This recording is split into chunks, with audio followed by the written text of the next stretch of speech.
Hoy Ken, tanda ka lang sa pagbibintang mo ha. Gusto mo dagdagan ko yung pasa sa mukha mo? Tingnan mo nga po! Tingnan mo! Siya pa yung matapang! Kaya ako pagkain yung sarili ko na hindi ko gumawa sa mukha ng bakla na yan. Napakasinungaling mo talaga! Tatanggi ka pa! Ikaw yung gusto pumatay sa akin!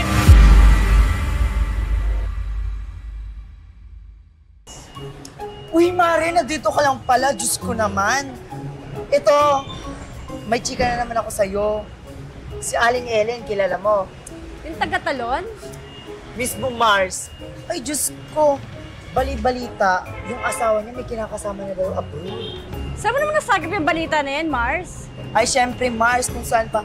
Eh, dito sa mga kapitbahay kong Marites, walang ginawa kundi magchismisan buong hapon.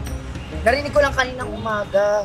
Pero sigurado ako eh. Kasi nakita ko sa Aling Ellen, namamaga yung mata, parang umiyak magdamag. Baka puyat lang yung tao, ikaw naman. Meron pa akong chika sa'yo. Ayan. Si Marjorie. Mismo Mars, confirm na uy, patawarin siya ng Panginoon. Anong meron naman kay Marjorie? Ay, Mars, confirm. Isa siyang Magdalena. Isang pukpok. Diyos ko, gabi-gabi ba naman nakikita ko doon sa may raon? Laging tumatambay. Siguro iba-ibang lalaki na pumasok. Grabe ah, bata pa niya. Ay, Basta kaya... nahiya sa ginagawa niya? Mismo Mars, kaya sa linggo, magsimba tayo doon sa may Quiapo. Ipagdasal natin yung mga masasamang espiritu dito sa lugar natin. Diyos ko. Ay, nako. Oh, ikaw, ano chika mo? Ay, wala akong chika. Itong magkakagilap pa lang mga kapitbahay. Ano nga pakahina mo naman, Mars? O sige na, may booking pa ako. Sige na. Tagal nga nito dumating. Diyos. Puro ka naman chismo. Sige na, sila puta na. Tagal naman nito.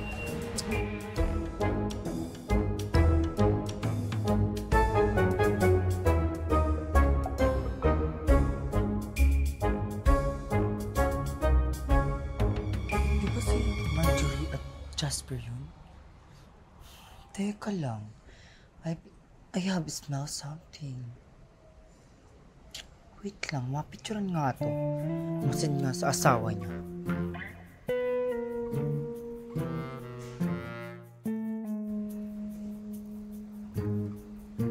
My God!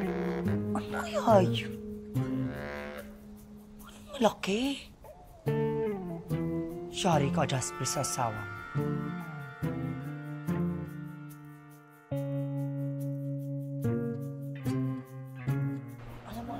Dito ka lang pala ng babae, ha? Hindi usap. Nalang. Hoy, Jasper! O, Aileen, kaya pa tayo nahanap. Dito ka lang pala. Ano to, ha?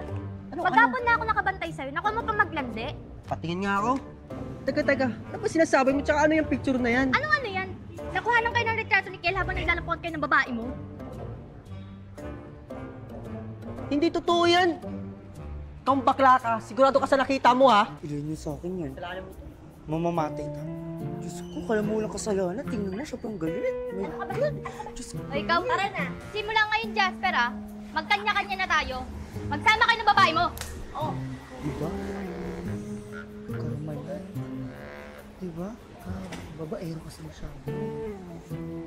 Kalala mo itong bakla ka, eh. Diba? Titingin-tingin pa siya. Duduro. Babaero kasi. Babaero, mamamatay Basta tayo. tao. Babaero! Sampal lang ako, babaero. Ito kaya yun si Marites? Ang tagal naman. Diyos ko. Oras na. Ay ko! Gago ka! Ang dahil dyan, nagwalay kami ng girlfriend ko! Kuya, tama na po! Kuya! Balik ko, kuya! Tama na! Nagtatanda ka na!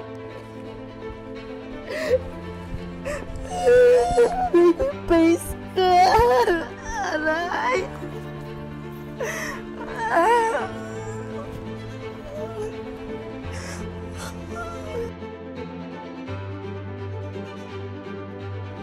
Pops, pwede po ba malaman bakit po pinapatawag dito? O Ken, andito na si Jasper. Ano nga ulit yung nirereklamo mo sa kanya? Siya yun! Siya yung Gap! Ikaw yung gumulpi sa akin! Tingnan mo! Nagkapasapasamo ka ako sa mga pinagagawa mo!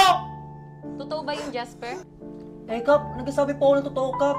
Tsaka ito po yung nagkakalat ng maling impormasyon eh. Na nag-iwalay kami ng asawa ko. Sus! Tatanggi ka pa? Ikaw yung gusto pumatay sa akin? Ikaw lang yung may sama nagloob sa akin? Kap! Sigurado po ako siya yun! Hoy, Ken. Danda ka lang sa pagbibintang mo, ha. Gusto mo dagdagan ko yung pasa sa mukha mo? Tingnan mo nga po! Tingnan mo! Siya pa yung matapang! Sigurado po talaga ako, Kap! Siya po yun! Paras kayo ng kamay! Sigurado ka ba, Ken, na si Jasper ang gumawa sa'yo niyan? Kilala ko si Jasper. Hindi yan nananakit ng tao. Kap, binuto ka ba niyan? Ba't parang siya kinakampihan mo? Nakasombrero, naka-face mask siya noon. Pero, Kap, sigurado po ako, siya po yun. Siya lang po yung gagawa po nun sa akin. Hindi naman sa kinakampihan ko si Jasper. Baka nagkakamali ka lang. Sa dami ba naman ng chinichismis mo dito sa barangay na to? Kap, nagsasabi naman po ako ng totoo, Kap. Tsaka kaya ko patuloy sa sarili ko na hindi po ako gumawa sa mukha ng bakla na yan. Tsaka, Kap, okay na po kami ni Aileen. Tsaka wala pong dahilan na para gawin ko sa kanya yan. Apakasinungaling mo talaga? Hindi kayo okay na, Aileen! Di ba niloko mo siya? Kap, naniniwala ka ba dyan, Kap? Kap, totoo po yung sinasabi na ito ni Jasper.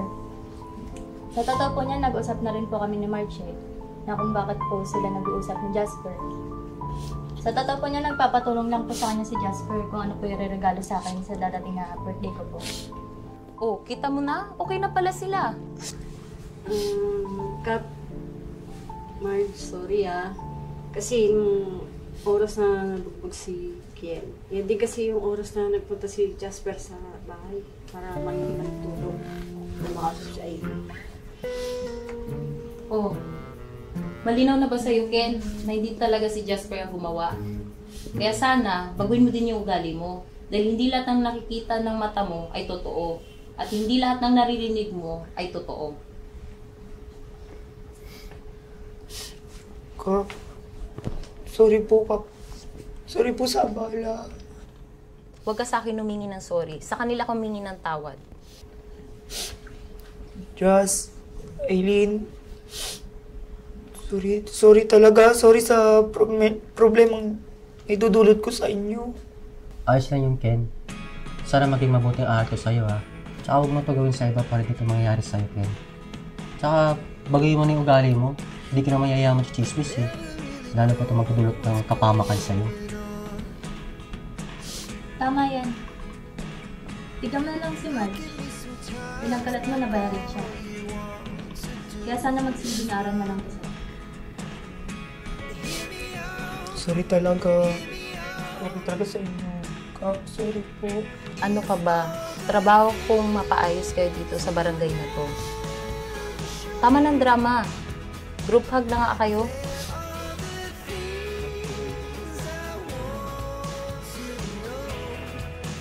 Sorry. Group hug na kayo. Aray ko, yung kasama ko. Yes,